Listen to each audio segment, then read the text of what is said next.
shut down during election time, because the bureaucrats were told by the Prime Minister that I'm coming back, so work continued.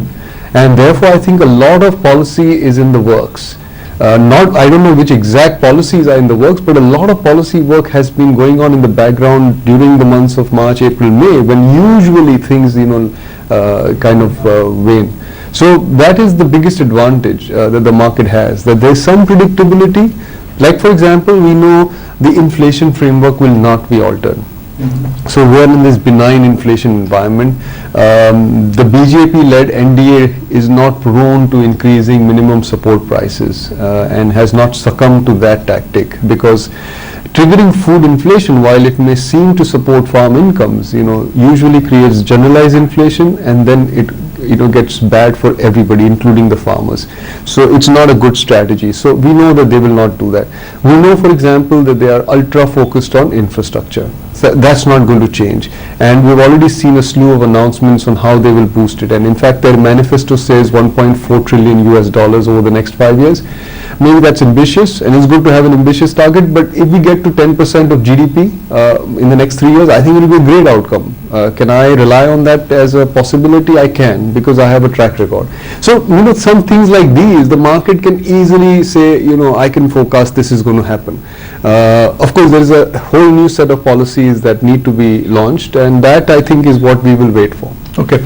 Now, before you throw data at me, we've looked at some data, which is that if I look at what markets did during NDA-1 regime, they pretty much have managed to map global markets. Yeah. We got a powerful mandate, crude prices were benign, we had strong foreign flows, yet Indian markets were simply aligning to global markets, plus or minus 5% depending on the data point. So irrespective of what the mandate is, do you think we should be very cognizant of the global reality, and the global reality is not great like you said? No, so I think it could be outperformed.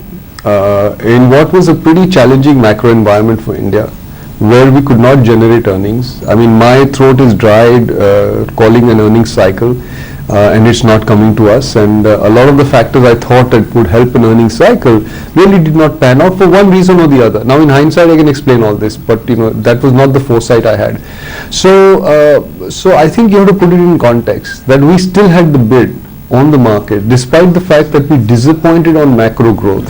So if you look at, just to extend that point slightly, we underperform emerging markets on earnings. We dramatically underperform the SPX on earnings, but we did not underperform on share prices. So what it means is that the market is of the belief that the earnings cycle is at its doorstep.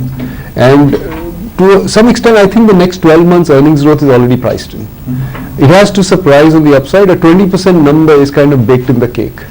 That's not going to do magic for the market. I mean, it may still retain its bid, but it's not going to make big new highs with a 20% number.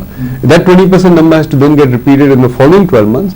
And I dare say that the market is not priced in a new growth cycle, but kind of believes that there is some growth recovery in the next 12 months. The banks will lead the way. They were the ones that led the way down. They are leading the way up, and the banks are doing okay now. So I think the banks will probably continue to print good earnings, and that's what's going to drive the Nifty earnings. So 20% I think is something that we should now hope for and expect over the next 3-4 years. But long corporate banks